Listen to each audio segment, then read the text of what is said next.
வணக்கம் மக்களே. இன்னைக்கு டே 3 வீடியோ என்னன்னு பார்க்கலாம்.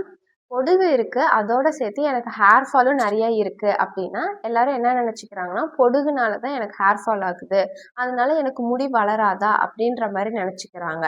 ஸோ இன்னைக்கு நம்ம வீடியோவில் என்ன பார்க்க போறோம்னா, காமன் பட் இம்பார்ட்டண்ட்டான ஒரு டாபிக் என்னன்னா, டேண்ட்ரஃப் இருக்கு, அதனால எனக்கு ஹேர் ஃபால் ஆகுமா, இல்லை அதனால எனக்கு ஹேர் க்ரோத் கிடைக்காதா அப்படிங்கிறத பார்க்க போகிறோம். டேண்ட்ரஃப்னா என்ன, அதுக்கு என்ன காசஸ் இருக்கு அப்படிங்கிறதையும் நம்ம இந்த வீடியோவில் தெளிவாக பார்க்க போகிறோம். வீடியோவை ஸ்கிப் பண்ணாமல் பாருங்கள். வீடியோவோட கடைசியில் தான் நான் இந்த டேண்ட்ரஃப்னால வர ஹேர் ஃபாலுக்கு என்ன பண்ணலாம் அப்படிங்கிற மாதிரி சில டிப்ஸ் வந்து உங்களுக்கு சொல்ல போகிறேன். ஸோ வீடியோ ஸ்கிப் பண்ணாமல் பார்த்துக்கோங்க.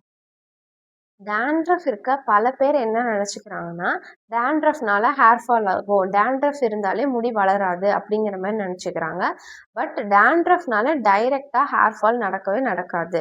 டேண்ட்ரஃப் இருக்கிறதுனால நம்மளுக்கு ஸ்கேல்பில் இச்சிங் இருக்கும், ஸ்க்ராச்சிங் இருக்கும், அதனால இன்ஃப்ளமேஷன் டெவலப் ஆகும், அதோட ரிசல்ட்டாக ஹேர் ஃபால் நடக்கும். ஸோ ஹேர் ஃபாலோட காரணம் மட்டும்தான் டேண்ட்ரஃபே ஒழிய, டேண்ட்ரஃப் இருக்கிறதுனால முடி வளராமல் இருக்க சான்சஸ் கிடையாது. ஸோ ஃபஸ்ட்டு டேண்ட்ரஃப், அதாவது பொடுகுனா என்ன அப்படிங்கிறத நம்ம பார்க்கலாம். டேண்ட்ரஃப்ங்கிறது ஒன்றும் இல்லை, நம்ம ஸ்கேல்பில் இருக்க டெட் ஸ்கின் செல்ஸ் தான் நம்ம டேண்ட்ரஃப் அப்படின்னு சொல்கிறோம். இந்த டேண்ட்ரஃப் பார்க்குறதுக்கு எப்படி இருக்குன்னு பார்த்தோம்னா, வெள்ளை கலரில் செதில் செதிலாக, அதாவது ஒயிட் ஃப்ளேக்ஸ் மாதிரி நம்மளுக்கு அப்பியர் ஆகும். இதுதான் நம்ம டேண்ட்ரஃப்னு சொல்கிறோம். இது எதனால் வருது அப்படின்னு பார்த்தோம்னா, நம்ம ஸ்கேல்ப் ரொம்ப ட்ரையாக இருந்தாலும் நம்மளுக்கு டேண்ட்ரஃப் வரலாம், இல்லை ஸ்கேல்ப் ரொம்ப ஆயிலியாக இருந்தாலும் நம்மளுக்கு டேண்ட்ரஃப் வரலாம்.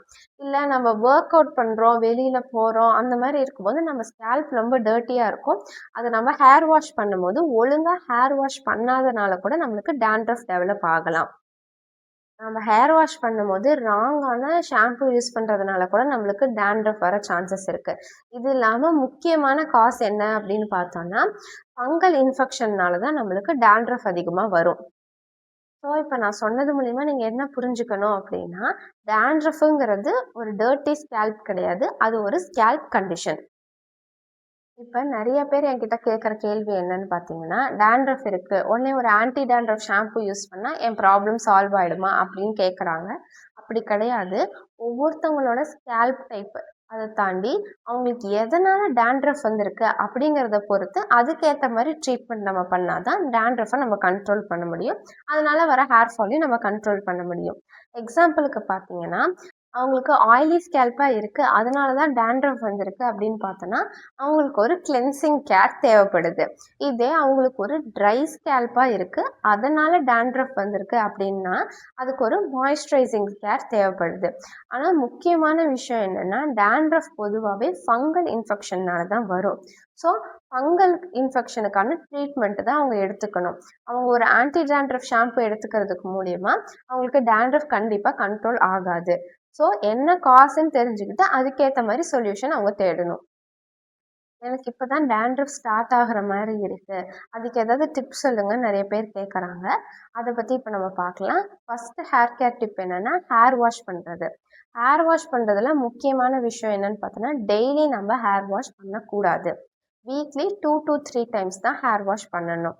அதுவும் மைல்ட் அண்ட் ஜென்டிலான ஒரு ஷாம்பு யூஸ் பண்ணி தான் ஹேர் வாஷ் பண்ணணும். சல்ஃபேட் ஆர் பேரபன் ஃப்ரீ இருக்க ஷாம்புவாக சூஸ் பண்ணிக்கிறது ரொம்ப பெட்டரான ஒரு ஆப்ஷன். முக்கியமான விஷயம், ஹாட் வாட்டர் யூஸ் பண்ணி ஹேர் வாஷ் பண்ணக்கூடாது. இந்த 3 விஷயத்தையும் நம்ம ஹேர் வாஷ் பண்ணுறதுல கண்டிப்பாக கன்சிடர் பண்ணணும். ரெண்டாவது விஷயம் என்னன்னு பார்த்தோம்னா, க்ளீனாக ஹேரை வச்சுக்கிறது. எப்படின்னா, இப்போ நிறைய பேர் என்ன பண்ணுறோம், ஜிம் போகிறோம், வெளியில் போகிறோம், அப்போ நிறைய டர்ட் அண்ட் டேண்ட்ரஃப் செட்டில் ஆகும். அப்போ நம்ம என்ன பண்ணணும்னா, மைல்ட் அண்ட் ஜென்டிலான ஷாம்பு யூஸ் பண்ணி weekly 2 to 3 times hair wash பண்ணணும். ஆனால் அதை கரெக்டான ஹேர் வாஷ் பண்ணணும். அப்படியே செட்டில் ஆன மாதிரி, ஷாம்பு அங்கங்கே செட்டில் ஆன மாதிரி விடாமல் கரெக்டான விதத்தில் ஹேர் வாஷ் பண்ணணும். முக்கியமாக ஹாட் வாட்டர் யூஸ் பண்ணி ஹேர் வாஷ் பண்ணக்கூடாது. ஸோ நம்ம க்ளீனாக வச்சுக்கணும் அப்படின்னு சொன்னது நிறைய பேர் என்ன பண்ணுவாங்கன்னா, டெய்லி ஹேர் வாஷ் பண்ணலாம் அப்படின்னு நினைப்பாங்க. டெய்லி ஷாம்பு யூஸ் பண்ணி ஹேர் வாஷ் பண்ணுறது தான் இருக்கிறதுலே பெரிய தப்பு பண்ணுறது. ஸோ டெய்லி ஹேர் வாஷ் பண்ணக்கூடாது, வீக்லி 2 to 3 டைம்ஸே போதுமான அளவு. மூணாவது விஷயம், ஸ்க்ராச்சிங். இப்போ டேண்ட்ரஃப் இருக்கோன்னே ஃபஸ்ட்டு சிம்டமே என்னன்னா, நம்மளுக்கு தலையில் ரொம்ப அரிப்பு எடுக்கும், அதனால் நம்ம ஸ்க்ராட்ச் பண்ணுவோம். இந்த இச்சிங் அண்ட் ஸ்க்ராச்சிங் தான். ஸோ அரிப்பு இருக்குது, அதனால் நான் ஸ்க்ராட்ச் பண்ணுறேன் அப்படிங்கும்போது நம்ம வயலண்ட்டாக ஸ்க்ராட்ச் பண்ணோன்னா நம்மளோட ஹேர் ரூட்ஸ் ரொம்ப வீக் ஆகும். ஸோ அதனால் நம்மளுக்கு ஹேர் ஃபால் ஆக நிறைய சான்சஸ் இருக்குது. ஸோ டேண்ட்ரஃபில் ரொம்ப இச்சிங்காக இருக்குது அப்படின்னா நம்ம அதுக்கு ட்ரீட்மெண்ட் தான் எடுக்கணுமே ஒழிய ரொம்ப ஸ்க்ராட்ச் பண்ணோன்னா அந்த டேண்ட்ரஃப் இன்னும் சிவியர் ஆகிறதுக்கான சான்சஸ் நிறைய இருக்குது. அடுத்து 4வது டிப் என்னன்னு பார்த்தோன்னா ஹேர் ஆயில் அப்ளை பண்ணுறது. ஃபஸ்ட்டு ஹேர் ஆயில் அப்ளை பண்ணுறதுக்கு முன்னாடி என்ன டைப் ஆஃப் ஸ்கேல்ப் அவங்களுக்கு இருக்குது அப்படிங்கிறத தெரிஞ்சுட்டு ஹேர் ஆயில் அப்ளை பண்ணணும். ஏன்னா ஆயிலி ஸ்கேல்பாக இருக்கிறவங்க ஹேர் ஆயில் ஹெவியான ஒரு ஹேர் ஆயில் யூஸ் பண்ணும் போது அவங்களோட ஸ்கேல்ப் கிளாக் ஆகி இன்னும் டேண்ட்ரஃப் அதிகமாகி ஹேர் ஃபால் ஆக நிறைய சான்சஸ் இருக்குது. ஸோ அவங்களுக்கு என்ன டைப் ஆஃப் ஸ்கேல்ப் இருக்குங்கிறத ஃபஸ்ட்டு ஐடென்டிஃபை பண்ணி அதுக்கேற்ற மாதிரி ஹேர் ஆயில் யூஸ் பண்ணணும். நம்மளுக்கு என்ன டைப் ஆஃப் ஸ்கேல்ப் இருக்குது அப்படிங்கிறத எப்படி ஈஸியாக ஒரு டெஸ்ட் மூலயமா கண்டுபிடிக்கிறது அப்படிங்கிறத ஏற்கனவே நம்ம சேனல் நான் போஸ்ட் பண்ணியிருக்கேன். கீழே லிங்க் கொடுக்குறேன், இல்லை மேலே தெரிகிற ஐக்கானை கிளிக் பண்ணி செக் பண்ணி பாருங்கள். அடுத்து 5th டிப் என்னன்னு பார்த்தோன்னா நியூட்ரிஷியஸ் ஃபுட் எடுக்கிறது. பொதுவாகவே 60% of the hair fall nutritious food எடுக்காதனால தான் நடக்குது. இதில் நம்ம protein, zinc, iron, vitamin D, vitamin B12 இதெல்லாமே தேவை அப்படிங்கிறத பார்த்தோம். இதை தாண்டி ஜிங்க் டெஃபிஷியன்சி நம்மளுக்கு இருந்துச்சுன்னா அதனால் டேண்ட்ரஃப் சிவியர் ஆகிறதுக்கான சான்சஸ் நிறைய இருக்குது. ஸோ கரெக்டான நியூட்ரிஷியஸ் ஃபுட் எடுக்கணும். என்னென்ன ஃபுட் எடுக்கணும் அப்படிங்கிறது ஏற்கனவே நான் வீடியோ போஸ்ட் பண்ணியிருக்கேன். கீழே தர லிங்கை செக் பண்ணி பாருங்கள், இல்லை மேலே கொடுக்குற ஐக்கானை கிளிக் பண்ணி செக் பண்ணி பாருங்கள். நான் சொன்ன இந்த 5 டிப்ஸையும் நான் கரெக்டாக தான் ஃபாலோ பண்ணுறேன், அப்பயும் எனக்கு டேண்ட்ரஃப் இருந்துகிட்டே இருக்குது அப்படின்னு சொன்னிங்கன்னா அது கண்டிப்பாக ஃபங்கல் இன்ஃபெக்ஷன்னால் வந்த டேண்ட்ரஃபாக தான் இருக்கும். இதுக்கு நம்ம எக்ஸ்டர்னலாக என்ன டிப்ஸ் வந்து நம்ம ஃபாலோ பண்ணாலோ இல்லை என்ன ஹேர் கேர் நம்ம ஃபாலோ பண்ணாலும் நம்மளுக்கு அதுக்கு ரிசல்ட்டு கிடைக்காது. ஸோ ஃபங்கல் இன்ஃபெக்ஷனால் தான் டேண்ட்ரஃப் அப்படின்ற மாதிரி இருந்துச்சுன்னா அதுக்கான ரைட் ட்ரீட்மெண்ட்டை தான் நம்ம சூஸ் பண்ணணும். இது வரைக்கும் நான் சொன்ன எல்லா ஹேர் கேரும் நான் கரெக்டாக ஃபாலோ பண்ணுறேன், ஸ்கேல்ப் கேரும் நான் பண்ணுறேன், எனக்கு என்ன டைப் ஆஃப் ஸ்கேல்ப் இருக்குங்கிறத நான் ஐடென்டிஃபை பண்ணிட்டேன், அதுக்கேற்ற மாதிரி ஹேர் ஆயில் யூஸ் பண்ணுறேன், ஷாம்பு சேஞ்ச் பண்ணிட்டேன், கரெக்டான மிஸ்டேக்லாம் எதுவுமே இல்லாமல் ஹேர் வாஷ் ரொட்டீன் அது எல்லாமே கரெக்டாக பண்ணுறேன், அப்பயும் எனக்கு சிவியரான இச்சிங் ஸ்கேல்பில் இருந்துகிட்டே இருக்குது, இல்லைன்னா எனக்கு நிறைய ஹேர் ஃபால் ஆகிட்டே இருக்குது, டேண்ட்ரஃப் ரொம்ப சிவியராக இருக்குது, இல்லைன்னா ஸ்கேல்பில் வந்து ரொம்ப ரெட்னஸ் அதிகமாக இருக்குது, இல்லைன்னா வந்து ஸ்கேல்பில் இன்ஃபெக்ஷன் ஆன மாதிரி இருக்குது அப்படின்னா கண்டிப்பாக ஒரு டாக்டரை கன்சல்ட் பண்ணணும்.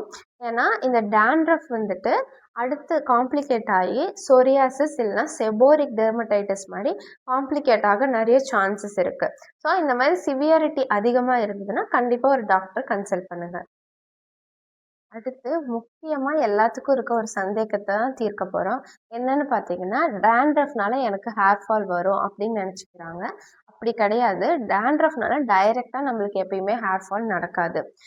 டேண்ட்ரஃப் இருக்கும்போது நம்மளுக்கு சிவியராக இச்சிங் இருக்கும், அதனால நம்ம வந்து ஸ்க்ராட்ச் பண்ணுவோம். அதாவது அரிப்பு இருக்கிறதுனால ரொம்ப வயலண்ட்டாக ஸ்க்ராட்ச் பண்ணுவோம், அதனால் ஹேர் ஃபால் நடக்கலாம். ஏன்னா டேண்ட்ரஃப் இருக்கிறதுனால நம்மளுக்கு ஸ்கேல்பில் இன்ஃப்ளமேஷன் நடக்கும், அதனாலேயும் நம்மளுக்கு ஹேர் ஃபால் ஆக நிறைய சான்சஸ் இருக்குது. ஸோ நம்ம டேண்ட்ரஃப்னால டைரெக்டாக ஹேர் ஃபால் நடக்காது, டேண்ட்ரஃபோட ரிசல்ட்டாக நம்மளுக்கு ஹேர் ஃபால் ஆக நிறைய சான்சஸ் இருக்குது. இப்போ டேண்ட்ரஃபோட ரிசல்ட்டாக நம்மளுக்கு வந்து ஹேர் ஃபால் நடக்கும் அப்படிங்கிறத நம்ம பார்த்தோம்.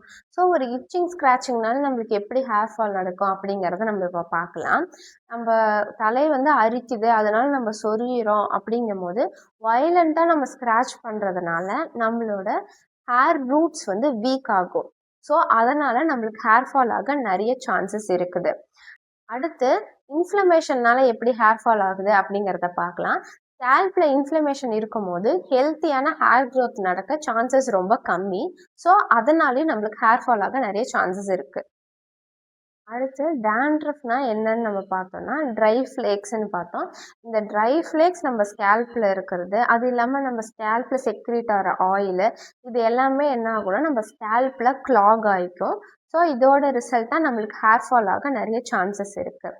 இந்த 3 தான் அப்படின்றது இல்லாமல், அதாவது இந்த டேண்ட்ரஃப் மட்டும் இல்லாமல் சில காரணங்கள்னாலே நம்மளுக்கு ஹேர் ஃபால் ஆக சான்சஸ் இருக்குது. என்னென்னு பார்த்தீங்கன்னா நியூட்ரிஷன் டெஃபிஷியன்சி, அதாவது சத்து குறைபாடு.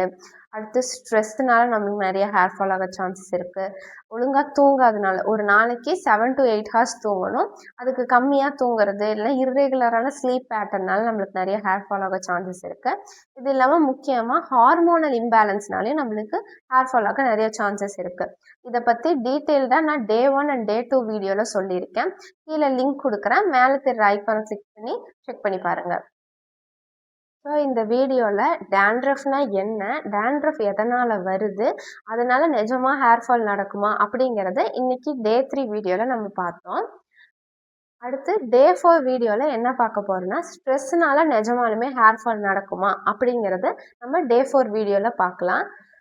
நான் உங்கள் டாக்டர் அச்சயா ஸ்ரீனிவாசன். இந்த 30 days சீரீஸ் வீடியோ உங்களுக்கு பிடிச்சிருந்ததுன்னா லைக் பண்ணுங்கள், உங்கள் ஃப்ரெண்ட்ஸ் அண்ட் ஃபேமிலிக்கு ஷேர் பண்ணுங்கள். மறக்காமல் நம்ம சேனலை சப்ஸ்கிரைப் பண்ணி பெல் ஐக்கான் கிளிக் பண்ணி வச்சுட்டு நம்ம 30 days சீரீஸை மறக்காமல் ஃபாலோ பண்ணிக்கோங்க. நன்றி. Natural treatment and health awareness வீடியோஸ்க்கு subscribe to our channel, bell icon press பண்ணி லேட்டஸ்ட் அப்டேட்ஸ் பெறுங்கள். Stay healthy with us. நன்றி.